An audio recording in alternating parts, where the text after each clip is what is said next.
un hadith rapporté par Anas qui mentionne que le prophète sallallahu alayhi wa sallam a dit une fois à ses compagnons et à 3 reprises. Il leur a dit, va venir à vous un homme qui fait partie des gens du paradis.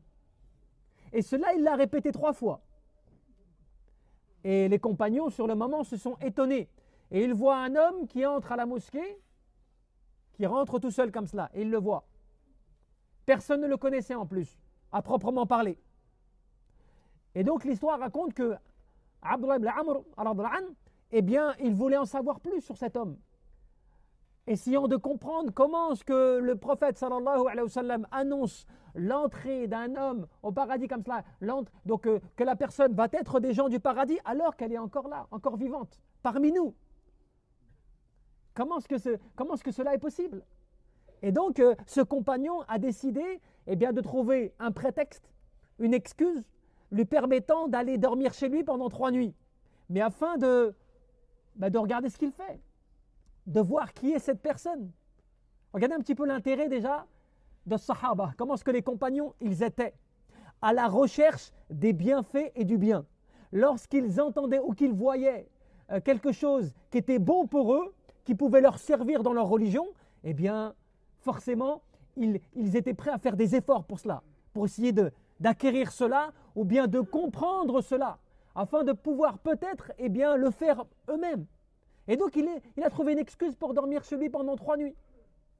Et il regarde ce qu'il fait, et il l'analyse, il le diagnostique comme cela. Et il voit finalement que rien de spécial, pas beaucoup d'action, pas beaucoup d'œuvres.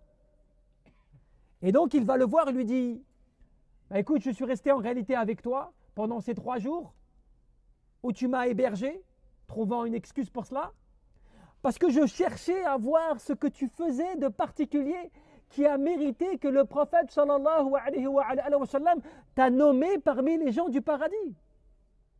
Interrogation. Qui l'a empêché comme cela de se contenter simplement de l'information.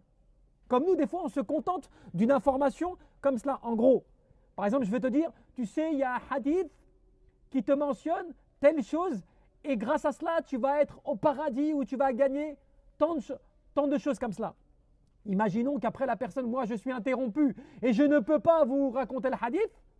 Il se peut que 97% des personnes qui sont présentes avec moi vont partir sans chercher à savoir quel était le hadith en fait. C'est quoi le hadith qui me permettait d'obtenir la grande récompense et quelque chose de particulier fait le Jannah. C'est vrai ou pas? On va tout être comme ça. On va sortir et on va repartir dans nos occupations du quotidien. Alors que le compagnon, lui, non, il apprend cela par 3 jours de suite. 3 jours comme cela de suite, le prophète sallallahu alayhi wa sallam lui annonce que cette personne fait partie des gens du paradis. Eh bien, lui, il va carrément trouver une excuse pour essayer de dormir chez lui pendant 3 nuits et voir ce qu'il fait. Et il voit finalement qu'il ne fait pas beaucoup d'œuvres. Un spécial.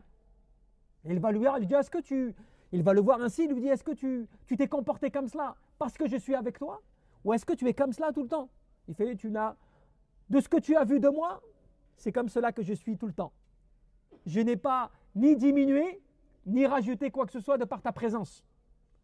Mais par contre, après, il lui dit, mais il y a quelque chose que j'applique, mais que tu ne peux pas forcément savoir. Et il lui dit, c'est le fait que lorsque, par contre, chaque soir, je vais me coucher, eh bien, je fais en sorte que dans mon cœur, je n'ai aucune animosité, rien contre qui que ce soit. Mon cœur, il pardonne comme cela. Je me couche, mon cœur, il est pardonneur comme cela.